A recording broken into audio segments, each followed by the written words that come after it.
Pride and Prejudice Chapter 12. In consequence of an agreement between the sisters, Elizabeth wrote the next morning to her mother, to beg that the carriage might be sent for them in the course of the day.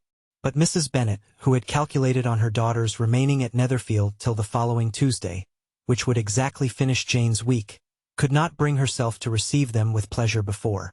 Her answer, therefore, was not propitious, at least not to Elizabeth's wishes, for she was impatient to get home. Mrs. Bennet sent them word that they could not possibly have the carriage before Tuesday, and in her postscript it was added, that if Mr. Bingley and his sister pressed them to stay longer, she could spare them very well. Against staying longer, however, Elizabeth was positively resolved, nor did she much expect it would be asked, and fearful, on the contrary, of being considered as intruding themselves needlessly long, she urged Jane to borrow Mr. Bingley's carriage immediately, and at length it was settled that their original design of leaving Netherfield that morning should be mentioned, and the request made. The communication excited many professions of concern, and enough was said of wishing them to stay at least till the following day to work on Jane, and till the morrow their going was deferred. Miss Bingley was then sorry that she had proposed the delay, for her jealousy and dislike of one sister much exceeded her affection for the other. The master of the house heard with real sorrow that they were to go so soon, and repeatedly tried to persuade Miss Bennet that it would not be safe for her, that she was not enough recovered. But Jane was firm where she felt herself to be right. To Mr. Darcy it was welcome intelligence. Elizabeth had been at Netherfield long enough. She attracted him more than he liked, and Miss Bingley was uncivil to her and more teasing than usual to himself. He wisely resolved to be particularly careful that no sign of admiration should now escape him, nothing that could elevate her with the hope of influencing his felicity.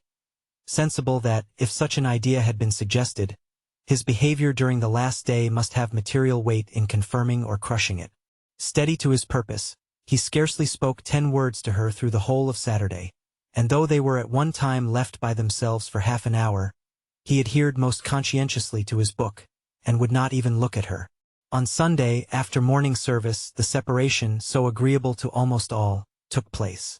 Miss Bingley's civility to Elizabeth increased at last very rapidly, as well as her affection for Jane, and when they parted, after assuring the latter of the pleasure it would always give her to see her either at Longbourn or Netherfield, and embracing her most tenderly, she even shook hands with the former.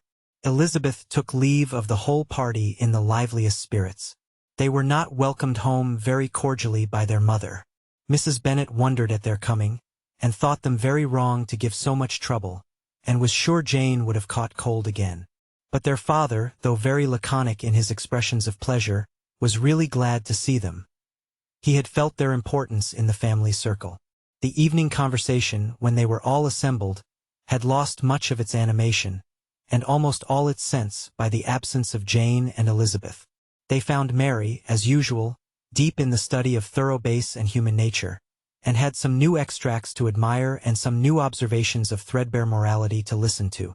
Catherine and Lydia had information for them of a different sort. Much had been done, and much had been said in the regiment since the preceding Wednesday. Several of the officers had dined lately with their uncle. A private had been flogged, and it had actually been hinted that Colonel Forster was going to be married.